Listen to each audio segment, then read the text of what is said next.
آج ہمارا ملک پاکستان ایک ایسے دور سے گزر رہا ہے جہاں پٹرول کی قیمت 458 روپے فی لیٹر اور ڈیزل کی قیمت 520 روپے فی لیٹر کر دی گئی ہے۔ تو اب سوچنے کی بات ہے کہ ایک مزدور بندہ، ایک مڈل کلاس بندہ جس کی ایک دن کی آمدنی، ایک دن کی مزدوری، ایک دن کے اندر وہ بندہ 1000 روپے یا پھر وہ 1500 روپے ایک دن کے اندر کماتا ہے، اور وہ روز 1000 روپے یا پھر روز وہ 1500 روپے نہیں کماتا، بلکہ کبھی اس کی دہاڑی لگتی ہے، کبھی نہیں لگتی، کبھی اس کی چھٹیاں بھی ہو جاتی ہیں، روز اس کو 1000 روپے نہیں ملتا۔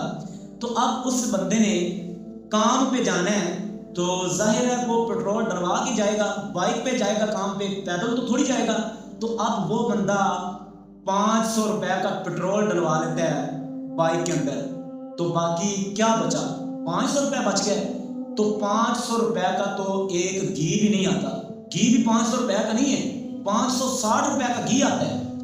تو مجھے بتائیں کہ اب وہ بندہ اپنا پیٹ، اپنے بیوی بچوں کا پیٹ کیسے پالے گا؟ وہ اپنے بیوی بچوں کے اخراجات کیسے اٹھائے گا؟ کیا یہ ظلم نہیں ہے؟ کیا یہ زیادتی نہیں ہے؟ یہ کیسا نظام ہے؟ یہ کیسی حکمرانی ہے؟ تو اب وہ غریب بندہ خودکشی نہ کرے تو کیا کرے کہ حکمرانوں کے پروٹوکول کی گاڑیاں چلتی رہیں، حکمرانوں کے محلات روشن رہیں اور غریب بندے کا چولہا بھی نہ جلے۔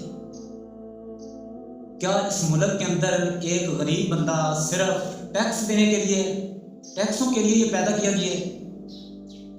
اور دوسری طرف حکمرانوں کو سوچنا ہوگا کہ جب پٹرول مہنگا ہوتا ہے، 1 لیٹر پٹرول مہنگا ہوتا ہے، تو اس سے صرف گاڑی نہیں رکتی بلکہ پورے کا پورا ملک مہنگائی کی زد کے اندر آ جاتا ہے۔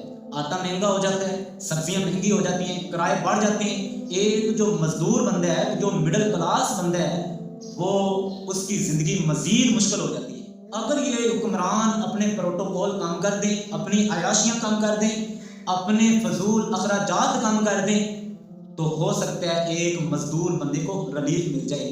اور باقی ہمارے جو حکمران ہیں، ہماری جو سی ایم پنجاب صاحب ہیں، وزیر اعلیٰ ہیں، وہ مریم نواز صاحبہ، وہ اپنی بات بھی قائم نہیں رہ سکتی۔